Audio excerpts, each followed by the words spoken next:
স্বামীর অভাবের দিনগুলোতেও কখনোই আমি তার সংসার ছেড়ে যাইনি, বাবার বাড়িতে বিত্তশালী অবস্থা থাকা সত্ত্বেও।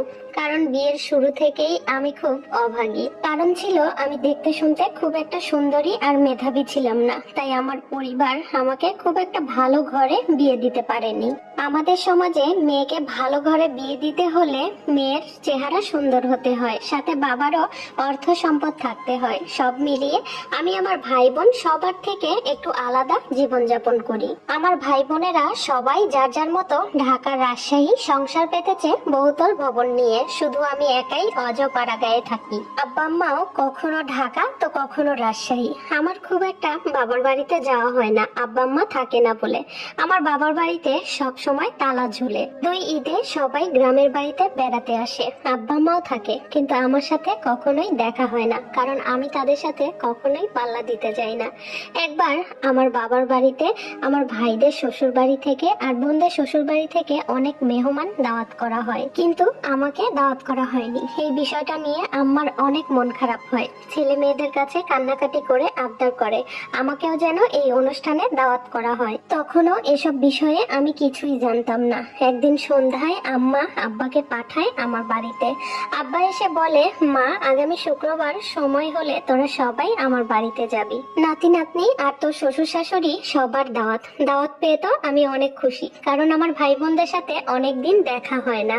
আর তাছাড়াও আমার শ্বশুর শাশুড়িকে আমার বাবার বাড়িতে নিয়ে ভালো মন্দ খাওয়াতে পারবো। এই চিন্তাটা সবার আগে আমার মাথায় আসলো। হঠাৎ আব্বা বলে উঠলো, তোর ভাই আর বোনেরা বলেছে সেদিন সুন্দর আর নতুন জামা কাপড় পরে যেতে, কারণ সেদিন সবার শ্বশুর বাড়ি থেকে মেহমান আসবে, সবার যেন সম্মান বাঁচে। এই নে, তোর মা চুরি করে তোর জন্য কিছু টাকা পাঠিয়েছে, যাওয়ার সময় এই টাকা দিয়ে ফলমূল কিছু কিনে নিয়ে যাস। সেই মুহূর্তেই আমার স্বামী জমি থেকে কাজ করে বাড়িতে ফিরলো। আমার স্বামীও কথাটা শুনে ফেলেছিল। এই কথা শুনে আমার খুব কান্না আসলো। এই মুহূর্তে আমি কোথায় পাবো নতুন জামা কাপড়, টাকা পয়সা? আমি কষ্টে কান্না করে ফেললাম। আমার স্বামী ফ্যাল করে আমার দিকে তাকিয়েছিল। তখন আমি আব্বাকে বলেছি, আব্বা, তাহলে আমি যাব না, কারণ আমাদের কারোরই নতুন জামা কাপড় নেই। আমাদের ভাত জোগাড় করে খেতেই অনেক কষ্ট হয়। এই কথা শুনে আব্বাও কান্না করে ফেলে। আব্বা শুধু একটা কথাই বলেছিল, তোর ইচ্ছা মা। এই কথা বলেই আব্বা চলে গেল। আব্বা চলে যাওয়ার পর সোজা আমার স্বামী আমাকে নিষেধ করে দেয়, যাওয়ার কোনো দরকার নেই, কারণ তাদের কাছে আমাদের কোনো মূল্য নেই, আমরা গরিব। আমার ভাই বোনেরা ঠিক মতো কখনোই আমার পরিচয় দিত না। আমার মনে মনে খুব জেদ হলো, আমি যাবই স্বামী, সন্তান, শ্বশুর শাশুড়িকে নিয়ে। বাপের বাড়িতে এত ভালো অবস্থা হওয়া সত্ত্বেও কখনোই একবেলা তাদেরকে ভালো মন্দ আমার বাপের বাড়িতে খাওয়াতে পারিনি। আমি অভাবী, এটা আমার দোষ না, এটা আমার কপাল। আমি সবাইকে নিয়ে আমার বাবার বাড়িতে গিয়ে উঠি। মানুষের ঘর থেকে সবার মাপে মাপে কাপড় ধার হিসাবে নিই। ঘুরে এসে কাপড়গুলো ধুয়ে ফেরত দিব এই শর্তে। সবাই নতুন কাপড় পরলাম, শুধু আমার স্বামী পুরাতন একটা পাঞ্জাবি আর লুঙ্গি পরলো। বাচ্চাদেরকেও সেলাই করা হাফ প্যান্ট পরালাম। আসলে লজ্জার কিছুই নেই, সেই সময়ে অনেকেই সেলাই করা কাপড় পরতো। এসব নিয়ে কখনোই আমার স্বামীর প্রতি আমার কোনো অভিযোগ ছিল না। আমি আর আমার শাশুড়ি অন্য একজনের নতুন কাপড় পরে নেই। বাবার বাড়িতে যাওয়ার পর দেখলাম বিশাল আয়োজন, সবাই নতুন জামা কাপড় পরে সেজে গুজে আছে। ভাবিরা, বোনেরা সবাই মিলে লোক দিয়ে রান্না করাচ্ছে। আমাদের দেখে কেউই তেমন একটা খুশি হয়নি। বোনদের সাথে কথা বলতে গেলেও তারা খুব একটা কথা বলেনি। আমাদের পোশাক আর আমাদেরকে নিয়ে তারা কেমন যেন একটা লজ্জায় পড়ে গেছে। আমার আম্মা ওনার শাড়ি পরার জন্য আমাকে বলে, আমার পোশাক হয়তোবা আমার ভাই বোনদের ভালো লাগেনি, তাই আমার সাথে তারা কথাও বলেনি, কিংবা আমার স্বামী কিংবা আমার শ্বশুর শাশুড়ি কারোর সাথেই কথা বলেনি। হঠাৎ বড় ভাই এসে বলল, তোরা বিকালে আসলেই পারতি, তোদের জন্য খাবার তো রেখেই দিতাম। কথাটা শুনে মনে হচ্ছিল আমার পায়ের নিচ থেকে মাটি সরে গেল। চারিপাশের অভদ্র আচরণ দেখে আমার স্বামী বারবার আমাকে বলেছিল, চলো চলে যাই, না হয় তুমি থাকো, আমি আব্বা আম্মাকে নিয়ে চলে যাই। কিন্তু আমি নিরুপায়, নিজের সম্মান বাঁচানোর জন্য সব কটু কথা সহ্য করে নেই। আমার সন্তানদের পোশাক ভালো না জন্য আমার ভাই বোনের ছেলেমেয়েরাও আমার সন্তানদের সাথে মিশলো না। দোকান থেকে কত আজে বাজে খাবার কিনে খাচ্ছে, কেউই আমার সন্তানদের একটুও দিল না। কিছুক্ষণ পরে সব মেহমান চলে আসলো, সবাইকেই প্যান্ডেলে খাওয়ার জন্য ডাকলো, শুধু আমাকে আর আমার পরিবারকে কেউই ডাকেনি।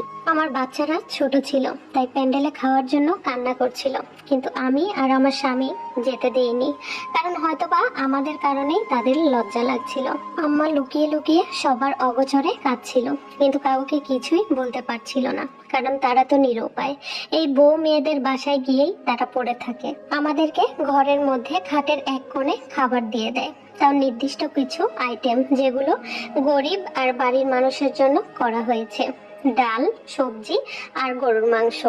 ভাই আমাদের জন্য ভর্তার আইটেমও করেছে, অথচ বাহিরের প্যান্ডেলে মেহমানদের জন্য কত কিছুই না করেছে। রূপচাঁদা মাছ, ইলিশ মাছ, চিংড়ি মাছ, মুরগি। আম্মা চুরি করে আমার শ্বশুর শাশুড়ির জন্য 2 পিস মুরগি এনে দিয়েছে, আমার স্বামীর জন্য 1 পিস চিংড়ি আর 1 পিস মুরগি এনে দিয়েছে। তো আমাকে কিংবা আমার ছেলে মেয়েদেরকে অন্য কোনো ভালো আইটেমই দেয়নি, কারণ সবাইকে দিলে আম্মা ধরা পড়ে যাবে। এতগুলো খাবার কিভাবে গড়বেল হলো, হয়তোবা তাদের হিসাব করাই ছিল। আমি আমার শ্বশুর শাশুড়ি কিংবা আমার স্বামী কাউকেই বুঝতে দেইনি আমার মনে কতটা কষ্ট। প্যান্ডেলের সবার খাওয়া শেষ হওয়ার আগেই আমরা বোরকা পরে রেডি হয়ে যাই, কারণ আমি চাইনি শহরের মেহমানরা আমাদের জামা কাপড় দেখুক। আমার স্বামীও বুঝতে পেরেছে বিষয়টা। আমার স্বামীও বলল, চলো আমরা চলে যাই, বাড়িতে কাজ আছে। এই কথা বলে যখন চলে আসব, তখন আমার সন্তানেরা কান্নাকাটি শুরু করলো, আম্মা নানির বাড়িতে আর একটা দিন থেকে যাই, আমি নিরুপায় হয়ে চলে আসব।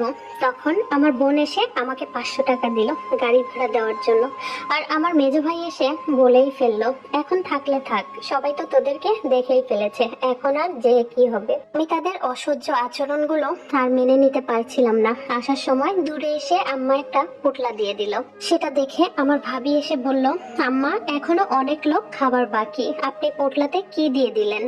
তখন আম্মা বলল, তোমার শ্বশুর আর আমার ভাগে থেকে নাতি নাতনিদের জন্য একটু খাবার আর একটু মিষ্টি দিয়েছি মা, বেশি কিছু দেইনি। আমি নিতে চাইনি, শুধু আম্মা আব্বার কান্না দেখে নিয়েছি, তবে বোনের টাকাটা আর নেইনি। সবার সামনে সেদিন বলেছিলাম এই ভিটাতে আবার সেই দিনই আসবো, যেদিন তোদেরকে নতুন জামা কাপড় আর জাকাত দিতে পারবো। না হয় আর কোনোদিন এই বোন নামের ফকিরকে তোরা দেখবি না, যার পরিচয় দিতেও তোদের লজ্জা লাগে। সেদিন চলে আসি, তারপর থেকে ভাই বোনের সাথে আর কোনো যোগাযোগ রাখিনি। আম্মা আব্বা গ্রামের বাড়িতে আসলে আমাকে দেখতে আসতো, তবে আমি আর কখনোই যাইনি। আমার একটা ভাসুর বহু বছর ধরে পরিবার সহ ইটালিতে থাকতো।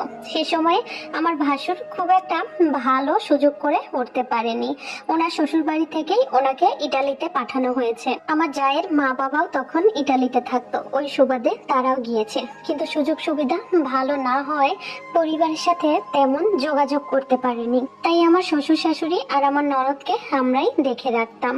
এখন আমার ভাসুর ভালো একটা চাকরি পাওয়াতে পরিবারের সাথে যোগাযোগ করছে। আমার জা আর আমার ভাসুর অনেক খুশি, এত অভাবের মাঝেও আমার শ্বশুর শাশুড়িকে আমরা আগলে রেখেছি। আমার স্বামীকেও ইটালি যাওয়ার প্রস্তাব দেয় আমার ভাসুর, কিন্তু আমাদের কোনো টাকা পয়সা ছিল না, কিভাবে যাব?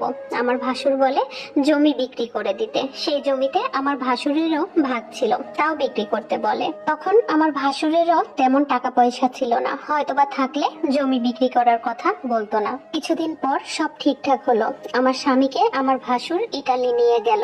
তখনও বাবার বাড়িতে কাউকে জানায়নি। 6-7 মাস পর বাবা মা আমার সাথে দেখা করতে আসে, তখন জানতে পারে। সেই সময়েও আমার অনেক অভাব, কারণ আমার স্বামী তখনও সেখানে তেমন কোনো চাকরি পায়নি, ভাষা না জানার কারণে তেমন কোনো কাজ করতে পারতো না। আমার ভাসুরই টুকটাক টাকা পাঠাতো আমাদের। কিছুদিন পর আমার ভাসুর আমার শ্বশুর শাশুড়িকে একেবারে ইটালি নিয়ে গেল। আমাদের দিন ফিরতে লাগলো, অভাবও শেষ হতে লাগলো। আম্মা আব্বা অনেক খুশি, ভাই বোনও। এখন আম্মা আব্বার কাছ থেকে আমাদের খবর নেয় প্রায়। আমার ছেলে মেয়ে আমার সবারই কাগজ জমা দেওয়া হয়েছে, হয়তোবা কিছুদিনের মধ্যে আমরাও চলে যাব। বাড়িতে খুব সুন্দর একটা বিল্ডিং করেছি। আব্বা আম্মা এখন আমাদের সাথে গ্রামে থাকে। আমার ভাই বোনেরা আব্বা আম্মাকে বলেছে আমাদের বাড়িতে আসতে চায়, কেমন বাড়ি করেছি দেখতে। কিন্তু আমার তাদের উপর অভিযোগ নেই, কিন্তু শুধু তাদেরকে ভাই বোন বলতে ভুলে গেছি। সেদিন আমার স্বামীও পারতো তাদের এই অপমানের জন্য আমার গায়ে হাত তুলতে, কিংবা আমার শ্বশুর শাশুড়িও আমাকে খোঁটা দিতে পারতো, কিন্তু তারা কখনোই তা করেনি। তারা সবসময় বলেছে তুমি কখনোই তোমার বাবার বাড়িতে যেও না।